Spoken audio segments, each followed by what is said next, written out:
Yo, what's up mga kababayan, mga kalingap? Welcome back muli sa aking munting channel. Ako po ang inyong host, Aureada TV, ay muling nagbabalik sa mapagpalang araw ng Sabado po sa ating lahat. No? At meron naman tayong panibagong topic.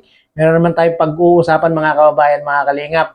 At ito nga po ay bakit nga ba itong si Kalingap Rab ay hindi nagkamali ng pagpili bilang gawing isang beneficiary itong si Carla, no, at gawing isang Kalingap Angels. Kung kayo po ba tatanungin ano po ang inyong naiisip na rason o dahilan kung bakit hindi nagkamali itong si Kalingap Rab, paki-comment nga po mga kababayan, mga Kalingap, no, at mamaya meron akong ipi-play na video na kung saan makikita natin na talaga namang totoong hindi nagkamali si Kalingap Rab, no, at hindi binigo ni Carla si Kalingap Rab. Maya-maya po natin ipi-play ang video, pero bago po ang lahat, baka meron pa pong hindi naka-subscribe sa aking mga kagrupo sa Keror, no, Kalingap Rab Official Reactor.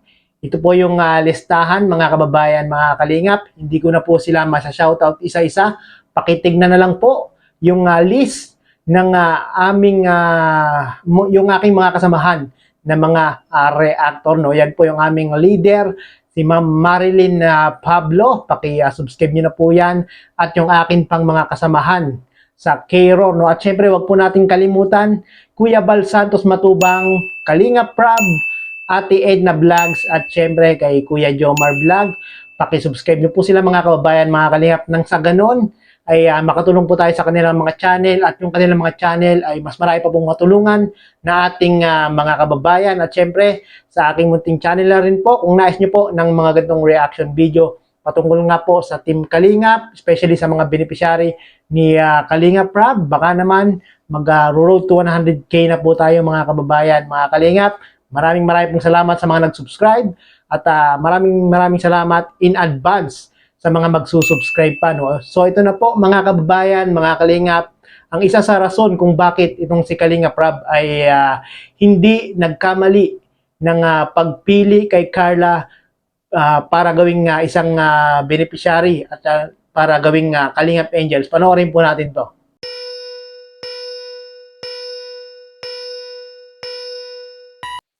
Grabe, nakakatuwa po sila Carla, no? Nag-improve talaga si Carla. Kaya kay Carla. Si Carla daw ang top chef ko nila. Ay, ganun ba? Grabe.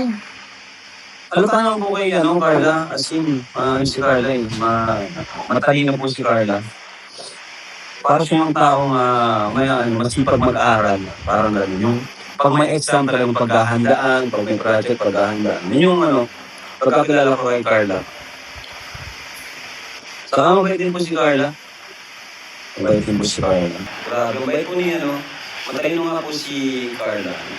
Yun ang papansin ko sa kanya. Basta po nakatap si Carla, yun. Top 8, okay pa rin po. Magandang ano pa rin po yun. Makasama ka nga na po sa top 10, na pwede.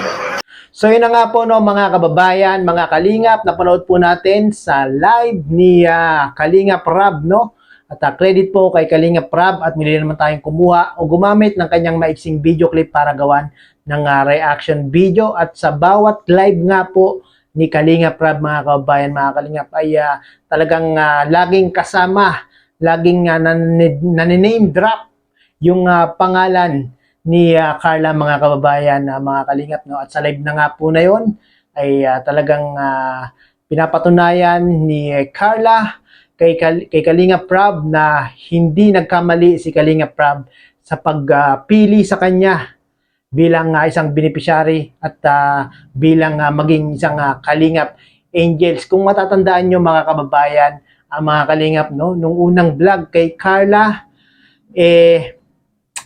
wala pong scouter si Carla, no, mga kababayan, mga Kalingap, no. Bali, si Carla po ay nadaanan nila Kalingap Rab na nagtitinda ng puto, mga kababayan, mga Kalingap, no. At doon nagkausap si Carla at si Kalingap Rab, at nasabi nga po ni Carla kay Kalingap Rab na siya daw po ay baka huminto ng pag-aaral dahil nga po sa kawalan ng budget mga kababayan, mga kalinga para sa pag-aaral. At diniretsa nga po ng nanay ni Carla, itong si Carla, na baka hindi daw po siya makapag-aral, no? At buti na lang mga kababayan, mga kalingap, ay itong si Kalingap Prab, ang pinaka-priority ay yung pag-aaral, no? At pangalawa na nga po, yung pabahay para sa kanyang mga beneficiary, no? Talagang itong si Kalingap Prab, mga kababayan, mga kalingap, ay hindi nabigo sa pagpili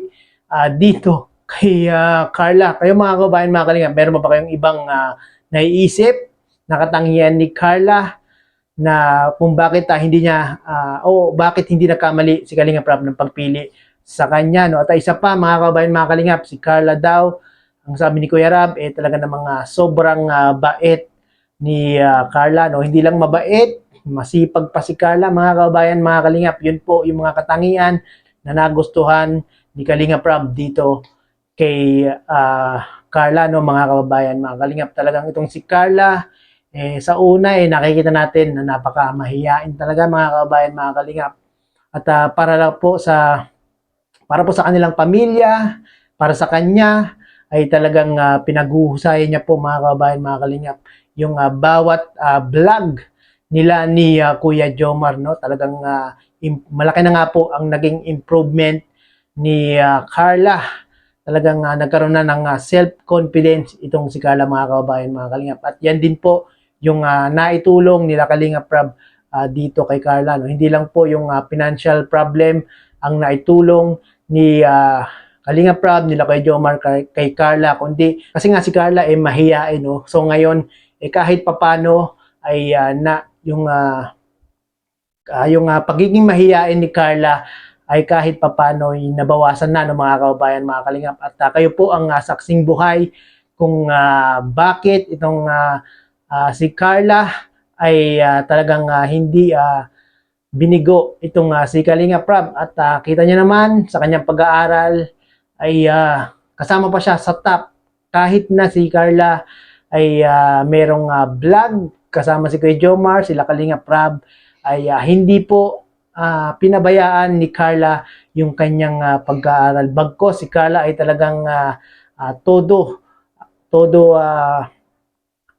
priority talaga ni Carla ang kanyang pag-aaral. Kaya naman po minsan lang talaga magkaroon ng jump car, no? Dahil nga po si Carla ay busy rin sa kanyang pag-aaral. At kung meron lang po pagkakataon na sila po ay pwedeng mag-vlog ni Kuya Jomar, nila Kalingap Prab, yun po yung pagkakataon na magkakaroon sila ng vlog. Pero pag may pasok po, syempre pumapasok po si Carla at hindi po pinagpapalit ni Carla yung kanyang pag-aaral, no? Yun yung kagandahan kay Carla, mga kababayan, mga kalingap, no? Talagang pinapatunayan ni Carla na talagang deserve siya na tulungan ni Kalingap Prab, no? At yun, mga kababayan, aking munting reaction ngayon, no? Dahil nga po parang wala pang nakapag-react na reactor sa mga na-achieve ni Carla ngayon, no? At antayin po natin, mga kababayan, mga kalingap, ang part 22.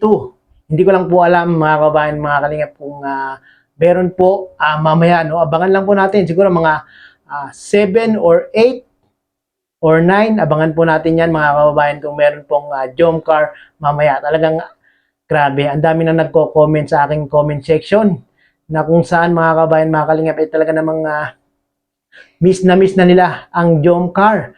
Abang na silang makita yung part 22 ng jump car, no? At mga kababayan, mga kalingap, huwag po nating kakalimutan din, no, si Kuya Bal, na laging i-subscribe, laging panoorin, mga kababayan, mga kalingap. Punahin po natin ang ama ng Team Kalingap. Kung walang Kuya Bal Santos Matubang, wala po itong ating mga sinusuportahan ngayon, no, ng mga tambalan, ng mga beneficiary.